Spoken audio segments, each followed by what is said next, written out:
Hello students, ये royalty account का 6th lecture है। Accounting records in connection with oil well royalties.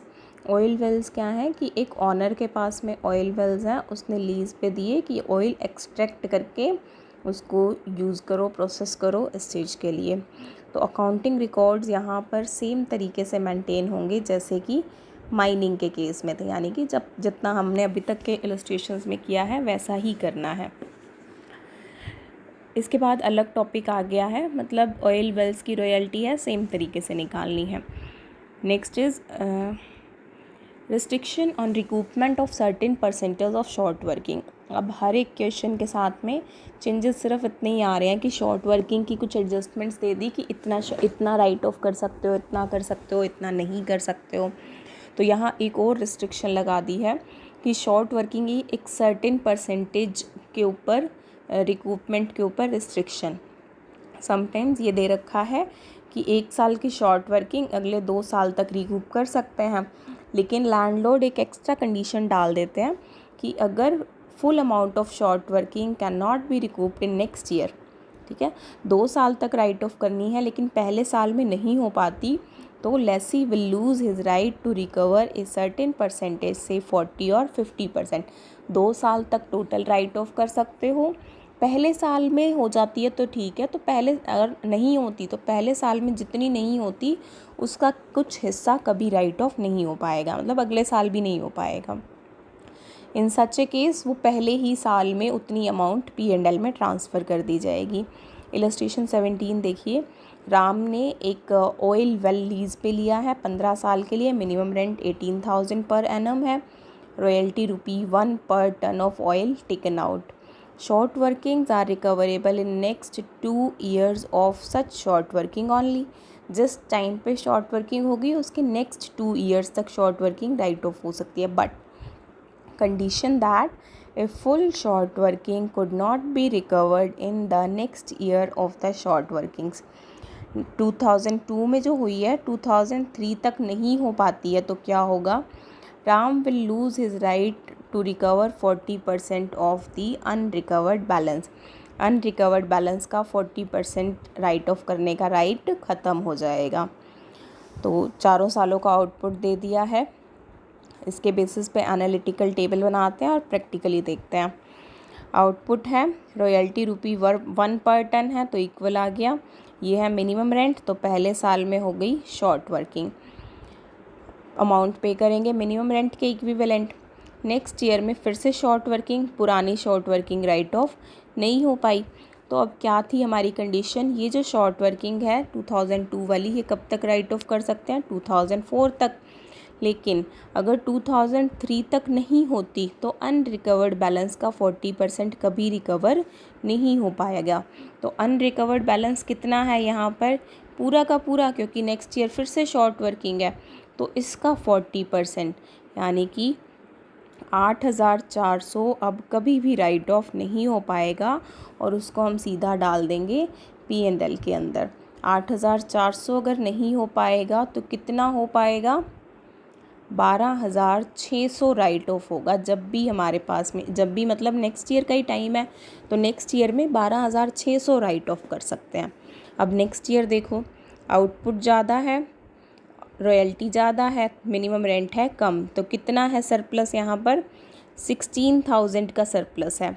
अब इस 16,000 में से हम पहले क्या करेंगे, पहले वाले साल का जो है उसको उसको घटाएंगे, क्योंकि फिर इसका राइट ख़त्म हो जाएगा।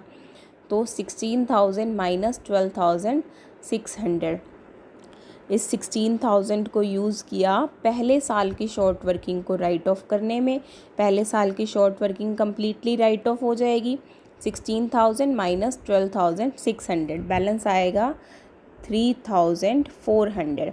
इसका मतलब दूसरे साल की शॉर्ट वर्किंग में से कितना राइट ऑफ हुआ है, 3,400। दूसरे साल की शॉर्ट वर्किंग थी कितनी, 10,000, तो 10,000 में से कितना राइट ऑफ हो चुका है, 3,400। बैलेंस कितना बचा, 6,600।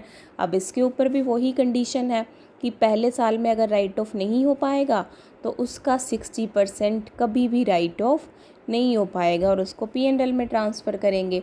अब इसका 60% निकालने के लिए हम क्या करेंगे, ऐसे करेंगे हम, ये आएगा 2640, तो ये 2640 जाएगा P&L में।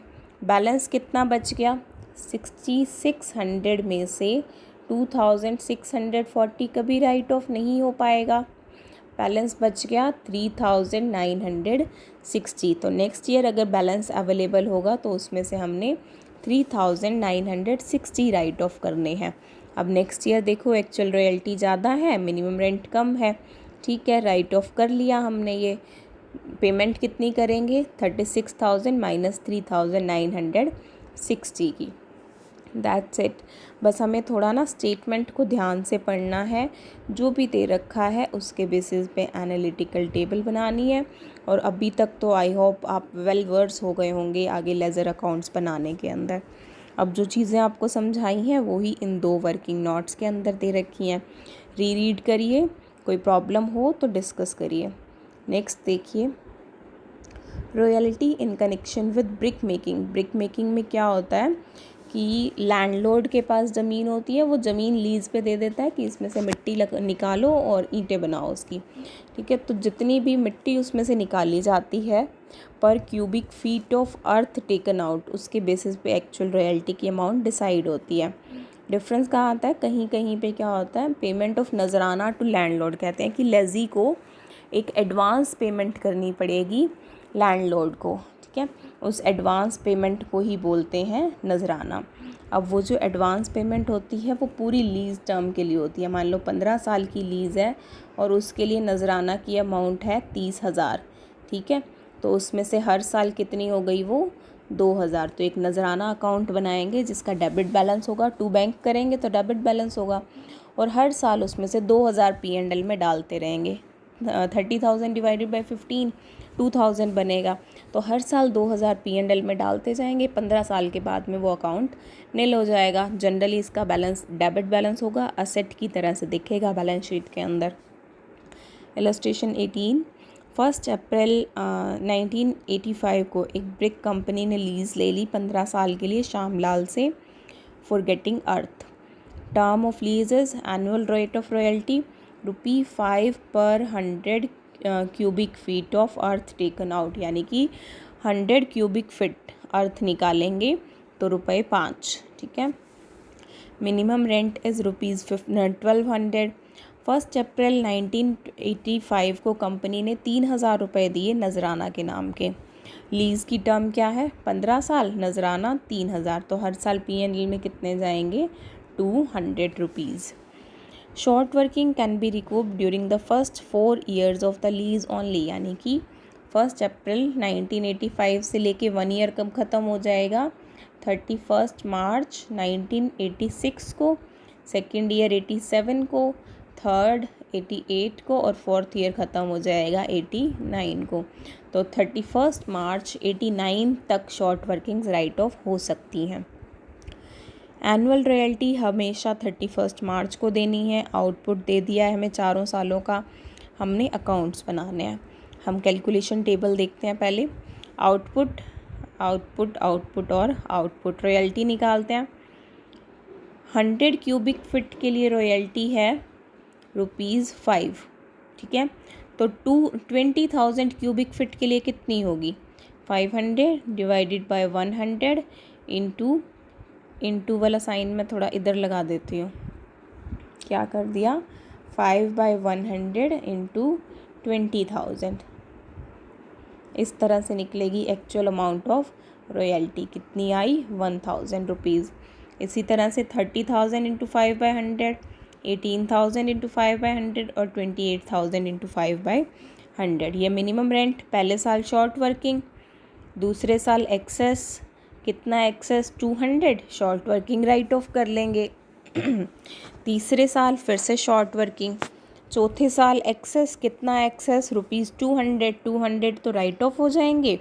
और ये 31 मार्च 89 आ गया, इसके बाद राइट ऑफ वैसे ही नहीं कर सकते, 100 चले जाएंगे P&L के अंदर। बाकी अकाउंट्स आपको बनाने आते हैं। नजराना अकाउंट एक बार देख लीजिए। नजराना अकाउंट, जब पेमेंट करेंगे तो टू बैंक, यानी कि जब लीज ली है तभी कर देंगे टू बैंक। हर साल P&L में 200 by P&L by balance CD, बाकी बैलेंस बच गया as asset 2800 balance BD by P&L by balance CD to balance BD by P&L by balance CD। इस तरह से करते रहेंगे जितने साल तक इन्होंने हमसे अकाउंट्स बनवाए हैं तब तक। दैट्स अबाउट ब्रिक मेकिंग, मतलब royalty in brick making. Next is royalties in case with patents. Patents में क्या था कि अगर एक पर्सन के पास में कुछ ऐसा एक्सक्लूसिव राइट है कि एक प्रोडक्ट को वो ही प्रोड्यूस या सेल कर सकते हैं, तो वो राइट क्या होता है, पेटेंट। और पेटेंट ऑनर कौन होता है, पेटेंटी। लैंडलॉर्ड वाली पोजीशन होती है पेटेंटी की, और लेजी वाली पोजीशन होती है पेटेंट होल्डर की। ठीक है, तो पेटेंटी को एक रॉयल्टी मिलती है और पेटेंट होल्डर रॉयल्टी पे करता है। एंट्रीज सेम होती हैं। रॉयल्टी के केस में क्या होता है, प्रोडक्शन के बेसिस पे हमने रॉयल्टी निकालनी होती है और प्रोडक्शन की बजाय हमें सेल दे रखी होती है, तो हम प्रोडक्शन निकालने के लिए ये फार्मूला लगा देते हैं, sales plus closing stock minus opening stock. Next है आपका carry forward of predetermined amount of short working. यहाँ पे कहता है कि आपके पास में जनरली क्या करते हैं, शॉर्ट वर्किंग का जो बैलेंस है वही हम बैलेंस CD बना देते हैं। ओपनिंग बैलेंस बना, कुछ राइट ऑफ हुआ, कुछ नई शॉर्ट वर्किंग हुई, बैलेंस ऑटोमेटिक चलता है। लेकिन अगर हमें कह रहा है कि pre determined amount of short working, कि हमें कह रहा है कि शॉर्ट वर्किंग में इतना अमाउंट होना चाहिए शॉर्ट वर्किंग बैलेंस में, तो क्या करेंगे, जितना कहेगा उतना रखेंगे। लेकिन कैसे रखेंगे, P&L में से ले लेंगे। शॉर्ट वर्किंग का बैलेंस कम है, P&L में ले लेंगे, ज़्यादा है P&L में ट्रांसफ़र कर देंगे। मॉडर्न शू कंपनी ने एक पेटेंट प्रोसेस यूज़ कर रहे हैं, लाइसेंस लिया है बाटा शू कंपनी का। तो यहाँ पर ये modern shoe company is patent holder और बाटा शू कंपनी इज़ पेटेंटी। ठीक है, अब यहाँ पे कंफ्यूज मत होना। पहले क्या होता था, जो लीज़ पे लेता था उसको बोलते थे लेजी, लेकिन यहाँ पर ओनर को बोलते हैं पेटेंटी। ये छोटी छोटी सी टर्म्स हैं जो आपको ध्यान रखनी चाहिए। The licence was granted on 1 April 1990। Royalty is at the rate ₹1 per article manufactured. Minimum rent या मिनिमम पेमेंट होनी चाहिए 5000 की। Short working can be recouped in following 2 years. 1 साल की short working can be recouped in आने वाले 2 years. Following मतलब आने वाले 2 years. Articles manufacture during first 2 years, production दे रखा है हमें। While preparing it's accounts for 1991, पहले साल के ही अकाउंट्स बनाते हुए मॉडर्न शू कंपनी ने कहा कि शॉर्ट वर्किंग का कोई बैलेंस P&L में नहीं लेकर जाएंगे। सॉरी, P&L में नहीं, आगे नहीं लेके जाएंगे, यानी कि कोई बैलेंस CD नहीं रखेंगे। 1992 के अंदर 3000 आगे लेके जाएंगे और 1993 के अंदर 1800 आगे लेके जाएंगे, यानी कि पहले साल में बैलेंस CD कुछ नहीं होना चाहिए, दूसरे साल में बैलेंस CD 3000 होना चाहिए, तीसरे साल में होना चाहिए 1800। पहले एनालिटिकल टेबल देखते हैं, बाद में चलेंगे शॉर्ट वर्किंग अकाउंट पे। रॉयल्टी की अमाउंट ₹1 पर आर्टिकल के हिसाब से, ये मिनिमम रेंट है। शॉर्ट वर्किंग है पहले 2 केसेस में। तीसरे केस में हमारे पास एक्सेस है 500। इस 500 को यूज़ करेंगे शॉर्ट वर्किंग राइट ऑफ करने में। ये 4000 की शॉर्ट वर्किंग थी जिसको 2 साल तक राइट ऑफ कर सकते थे, 93 तक। तो इसमें से 500 तो राइट ऑफ हो जाएंगे। कितना बैलेंस था, 500 ही है हमारे पास राइट ऑफ करने के लिए, बाकी 35 हो जाएगा जो रिकूप नहीं हो पाए हैं। ऐसे ही नेक्स्ट ईयर 1000 है हमें ज़रूरत शॉर्ट वर्किंग रिकूप करने के लिए। हमारे पास रॉयल्टी है ज़्यादा और मिनिमम रेंट है कम, 1000 ही यूज़ कर सकते हैं।